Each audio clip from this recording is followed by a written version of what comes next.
as Donald Trump takes office, the battle over immigration.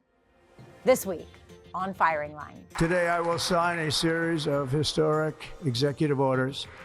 I will declare a national emergency at our southern border. On day one, as Donald Trump deployed his pen, this next order relates to the definition of birthright citizenship. It's a good one. Birthright. the legal challenges had already begun, and not all of the opposition came from Democrats. Just after we taped our interview, a Reagan-appointed federal judge stayed President Trump's executive order redefining birthright citizenship. The House will be in order. Newt Gingrich was Speaker of the House in the 1990s, ran for president in 2012, was considered as a running mate for Donald Trump in 2016, and even defended Trump's false claim that the 2020 election was stolen. I think that it is a corrupt, stolen election. But on immigration, Gingrich brings a different message than the new president. They're poisoning the blood of our country. That's what they've done. They poison. Gingrich and his wife, Callista, have produced a documentary for PBS called Journey to America, celebrating the contributions immigrants have made to this country. The promises of liberty and opportunity brought immigrants from around the world to America's shores. You've said there's a small faction of the Republican Party that is rabid about deporting legal immigrants. What does America lose if that faction prevails? We would cease to be America. It's not complicated. As the inevitable legal and legislative battles over immigration begin, what does former Speaker Newt Gingrich say now? Firing Line with Margaret Hoover is made possible in part by Robert Granieri, Vanessa and Henry Cornell, the Fairweather Foundation, Peter and Mary Calico, Cliff and Laurel Asness, and by the following. Corporate funding is provided by Stevens, Inc. Speaker Newt Gingrich, welcome back to Firing Line. Glad to be here. You have produced a new documentary for PBS entitled Journey to America, which extols the virtues of legal immigration. You have said about the issue that we need to have a reset in our conversations about legal immigration in this country. Why is that? Well, Callista and I decided to do Journey to America partially because we were at Ellis Island and her grandmother came from Poland through Ellis Island in 1907 and did it legally. And it's very important that we not confuse opposition to illegal immigration, which I strongly believe in, with opposition to immigration, because we're a nation of immigrants. I mean, our most famous current richest man in the world, Elon Musk, is a South African who in many ways grew up in Canada, came to the U.S. for higher education, has made America a dramatically wealthier and better country. And yet he wasn't born as an American, but he is an American. And that's part of the genius of the American system. We absorb talent from around the world. I want to ask you about that because public polling suggests that Americans, and particularly Republicans, have become increasingly skeptical of legal immigration. Right. A YouGov poll has 62% of Republicans say legal immigration should be reduced. How do you de-link this conversation of illegal immigration from an appreciation of legal immigration? Well, I think first of all, you talk about criminality. Do you think talking about criminality will help make people more comfortable with legal immigration? As we watch Trump seriously control the border, as we watch them begin, as they are literally this week, deporting criminals, people will tone down and you'll be back to having a rational conversation. Now, we've always had. So we have to defeat the criminals. You have to do it. You have to absolutely get them out of the country. There should not be a single Venezuelan or El Salvadorian or Mexican criminal left in the United States. As people see that starting to work, then the temperature will come down and you'll be back to a rational conversation. The first quarter of this century has been marked by more than one attempt to update our immigration laws. In the 2006-2007 era, there was much energy around a comprehensive immigration plan. This came back again in 2013, a bipartisan comprehensive immigration plan. And in both cases, those attempts failed. Both attempts hinged on the promise of securing the border first. which never happened. Is what you're arguing that if we can credibly secure the border, finally a real comprehensive immigration plan may be possible? Look, in 1985, I supported the Simpson-Mazzoli bill, which offered amnesty in return for a commitment to control the border and have an effective identity program for workers. So this problem goes all the way back to 1985.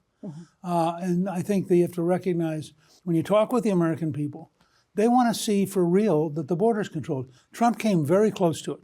In his first term, they were very aggressively getting the border under control. And I think, the whole process of remain in Mexico, you don't get to come in unless you're approved. He said this week that his estimate was that of every 100 people who claim asylum, 15 should get it and 85 shouldn't. But we had a system under Biden where all 100 came in the U.S.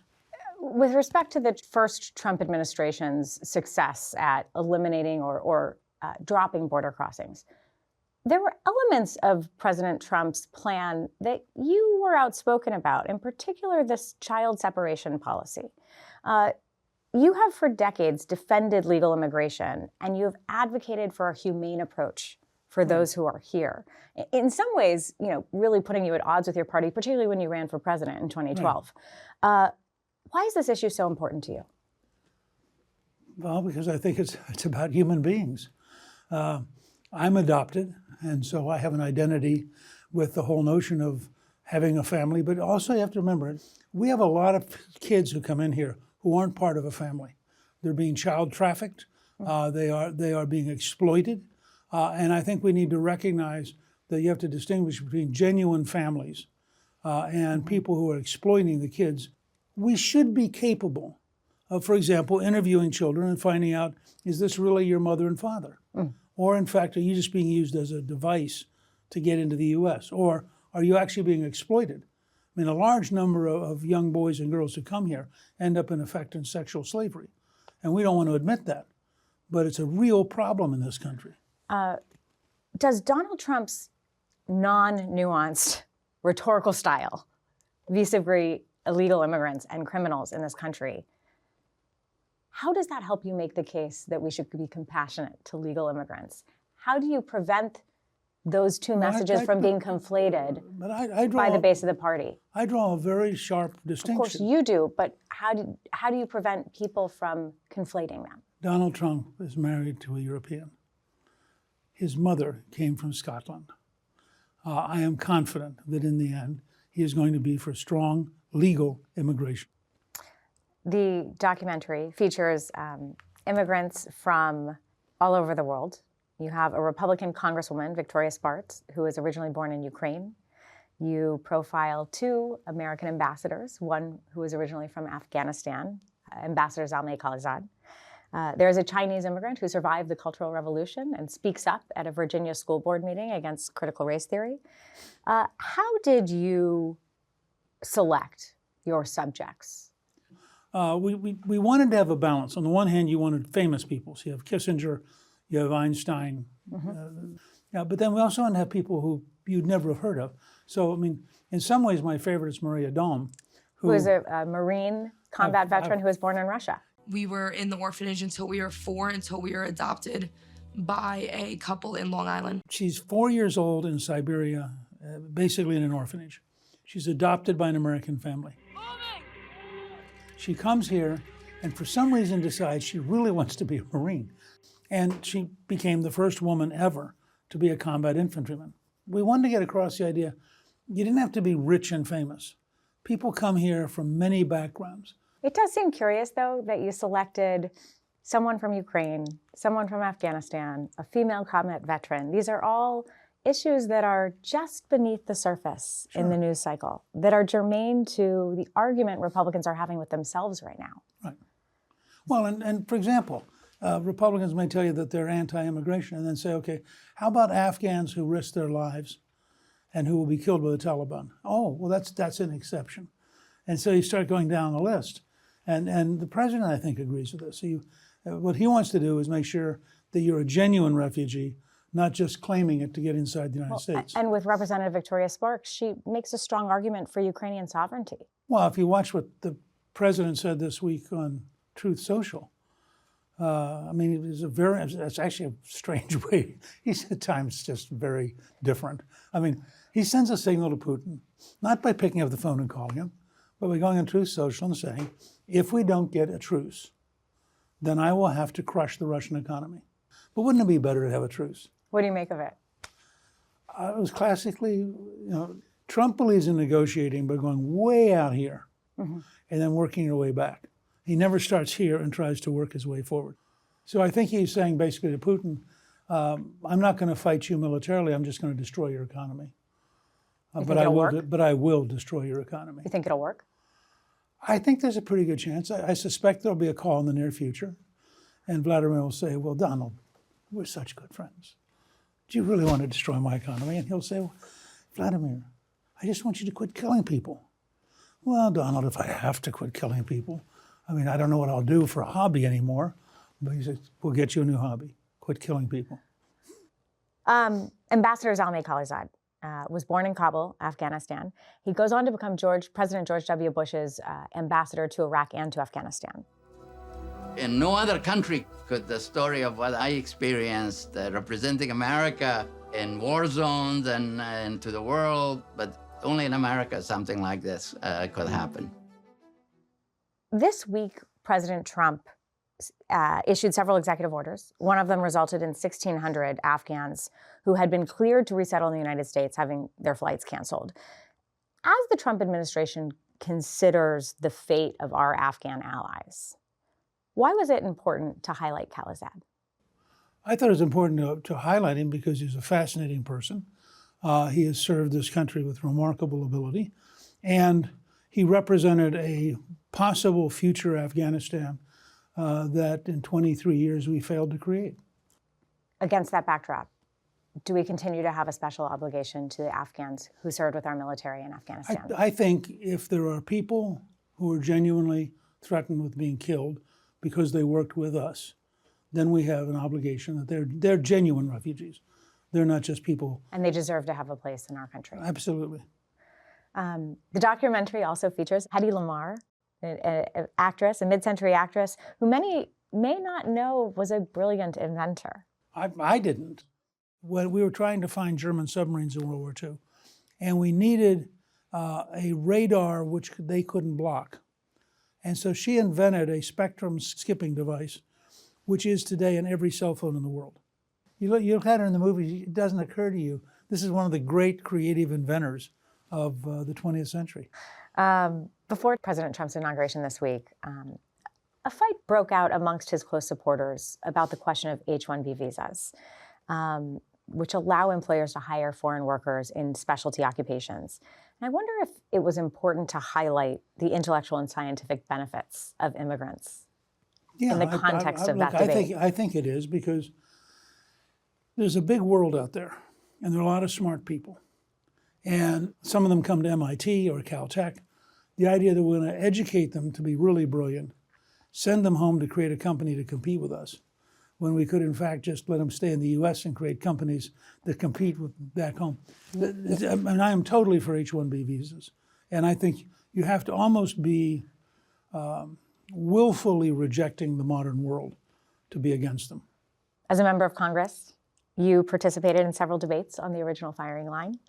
In one appearance in 1990, you commented on how unique America's approach to immigration is. Take a look at Newt Gingrich from 1990.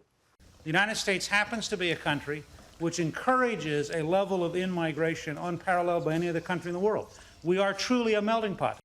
You've said there's a small faction of the Republican Party that is rabid about deporting legal immigrants. What does America lose if that faction prevails in this next administration? We would cease to be America. I mean, it's not complicated. Although I must say, looking at that thing, I had a lot more hair back then. Your hair's done pretty well. Yeah, it's still okay, but I looked at that, though, wow. Look, we're an amazing country.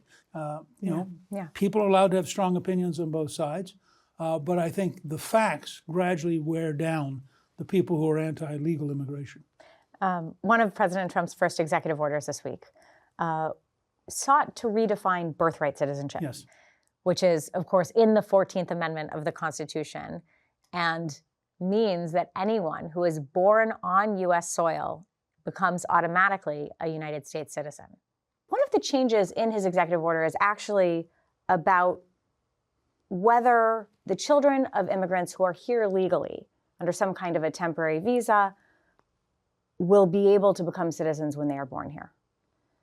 If that were the case, it is possible that Vivek Ramaswamy or Kamala Harris, whose parents were here under some kind of temporary arrangement, might not become citizens. I think it's a little late for that. It is a little late for that, but someone in their position. In other words, what do you make of this change? What do you make of this? Well, this I think it. First of all, I do not believe the 14th Amendment was written by people who had ever thought about this concept, ever. Mm-hmm. So it's a grotesque overreach. I think the Supreme Court will probably insist that we have a constitutional amendment, but I actually think that's a misreading of the 14th Amendment as a historian. Nobody in that period worried about this because it didn't happen. You think it goes against an originalist interpretation? I think if you go back and read the debates, there is no mention of this, no sense of extending citizenship to people who are randomly. Or second, we live in an era when people can fly in for vacation, have a baby, claim the baby's now American. So I think we have to deeply review this concept because, and this relates to the whole issue of illegal immigration. Nobody ever envisioned a world of instantaneous worldwide communication and relatively cheap transportation. Right.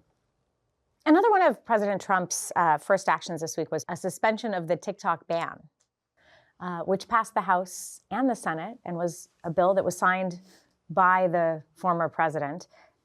You supported this legislation, but I tried to imagine what Speaker Gingrich would have done if President Bill Clinton just decided not to enforce a law that had been passed by the House and the Senate and signed by a president. First of all, I suspect he's going to have a challenge as to whether or not he can do that. Because it does strike me if it's actually a law, which it is. Executive orders don't have the force of law. He has directed the Justice Department not to enforce a law that was signed by the president. Right. When you think about the balance of power and checks and balances, I think it is a strong reach for a narrow purpose. I think what is the narrow purpose? To have enough time to sell TikTok to an American, to cut off the ties to ByteDance. If the president were to say, "I'm fine with ByteDance running TikTok," I think there'd be a total rebellion. Because we're now convinced. You're not persuaded this is about that. You're persuaded that he wants to buy time for an American absolutely. to purchase it. And it's also a sign of his, look, everybody in this city underestimates how politically shrewd he is. Millions of young Americans like TikTok. Mm-hmm. Trump just proved he is their champion. He's trying to find a way to get it to be American without having it be disruptive. And that is probably a huge advantage over presiding over the collapse of TikTok when people actually want it. But at the same time, you cannot allow the Chinese to control it in any way. And I think as a practical matter, he can get away with a 75-day extension. The Wall Street Journal editorialized that Trump's TikTok order shows a Biden-like disdain for limits of his power that doesn't bode well for the next 4 years. You disagree? I think this is going to be a very aggressive president. But will he respect the separation of powers and the only balance of power? Only when he has to. In this case, does he have to? Well, it depends on how fast the courts can rule. He is pushing the margins. There are ways to push back. If this had been a year long or this had been a permanent, I think you'd have a real fight. But if it's a delaying tactic to enable Americans to buy TikTok so young people can have the device they like, I'm not sure how many people are going to rush out and pick that fight. So we'll know in 90 days. Yeah. Okay. President Trump pardoned over 1,500 individuals this week who were charged in connection with the riot at the Capitol on January 6th, including people convicted of assaulting police officers, and he commuted the sentences of the leaders of the Proud Boys and the Oath Keepers. Of course, Vice President Vance just last week had said, if you commit violence on that day, obviously you shouldn't be pardoned. The new incoming Attorney General had said something very similar in her testimony in front of the Senate. Isn't the concern that the message this sends to someone who wants to commit a crime is that if they are wearing a MAGA hat and they commit a crime, they can do so with a reasonable degree of confidence that they'll be pardoned by the president? No. Why not? I think January 6th was a unique moment. I think he felt deeply that it was a political moment, that most of these people were picked up for political reasons, that they were given sentences far longer than people who had committed similar crimes. And he campaigned on it. I mean, he said publicly, elect me and this will happen. Now, I personally think Vice President Vance and the new Attorney General are right. I think he would have been wiser to have set up a panel and to have said, everybody who has not committed any kind of violent act, you're fine. Those who did commit a violent act, let's review each case and each sentence and then decide one by one. Scores of individuals who committed violent acts against police officers that day have been pardoned. And I'm with the Vice President. Right. It sends an incentive, like an incentivizing message towards criminality in the name of the president. Does Biden preemptively pardoning his entire family send a sign that if you can be a crook, it's okay? I think it's a little different when you've assaulted police officers. I mean, Trump announced in his inaugural address a government that, quote, fails to protect our magnificent, law-abiding American citizens, but provides sanctuary and protection for dangerous criminals. He's just pardoned dangerous criminals. I just said, I agree with the Vice President and the Attorney General. Okay. With regard to any investigations of President Biden, Donald Trump said on Fox News this week, quote, I went through 4 years of hell. I spent millions of dollars on legal fees and I won. But it's really hard to say they shouldn't have to go through it also. He said, the funny thing, maybe the sad thing, is that he, meaning Biden, didn't give himself a pardon. What do you make of Trump musing that Biden maybe sadly didn't give himself a pardon? Well, I doubt very much if the new Attorney General, Bondi, is going to ever go after Biden. First of all, because it's pathetic. I mean, if you go back and you read why the special counsel said he would never try Biden, Biden's older now than when the special counsel thought he was too old. You don't think that Trump will direct her to investigate the Bidens? I mean, I don't mind. Look, I think there's a lot to investigate. President Trump will rapidly discover that he has lots of current and future challenges, that these will gradually go away because they represent a past that we ought to know about historically. I say this as a historian, but not a past we ought to waste energy prosecuting. I mean, if I were the president, and I was faced with, Russia, total lies by the intelligence leadership, 2 years of investigation by Mueller, 2 efforts to impeach, all sorts of legal fights to destroy me, 2 assassination attempts, I'd probably be pretty pissed off. I mean, I would kind of think, And yet he's been vindicated. Right, but I would be kind of like, maybe there'll be a little payback. That's just human. Now, I think, however, that on reflection, he will conclude that his destiny, the reason God saved him was not to go after Joe Biden in his old age. God saved him in Pennsylvania by turning his head at the right moment so he could focus on America, not focus on revenge. And I think deep down he knows that, and he said that in his inaugural address. You've notably fought to defund PBS in the past, and Yes. yet Journey to America, you chose to bring to PBS for viewership. Sure. Do you continue to support the defunding of PBS? Look, I think it's totally healthy to have a channel which is dedicated to serious programming. I think many of the historical programs that have been on PBS are remarkable. But this debate has come back again. I mean, Senator Cruz and Senator Mike Lee have renewed calls to defund PBS. What side of the coin do you come down on now? Well, I would like to see if there's a transition to a privately funded PBS. And if there's a way to create an endowment or a tax advantage to enable PBS to be privately funded. I mean, you look at the number of billionaires we have now. That should not be that hard. If Harvard can get $50 billion in their endowment, PBS could probably build a pretty good endowment. As you look forward and as this documentary continues to stream and be available on PBS, what is your message to those in the Republican Party who doubt the value of legal immigration? My message is look at your neighbors. Look at members of your own family. Look at folks you go to church or synagogue with. Those people are all here legally. They're all making us a better, more secure, more prosperous country. Why would you want to cut that off?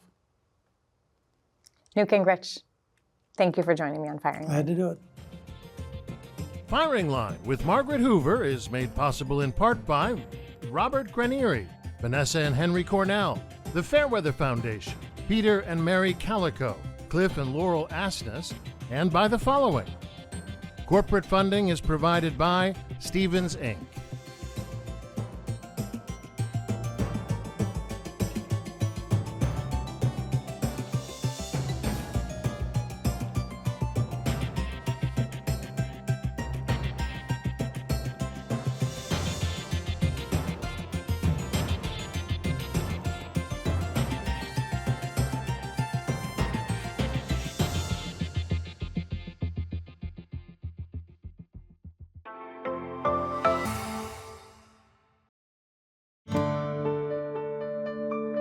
You're watching PBS.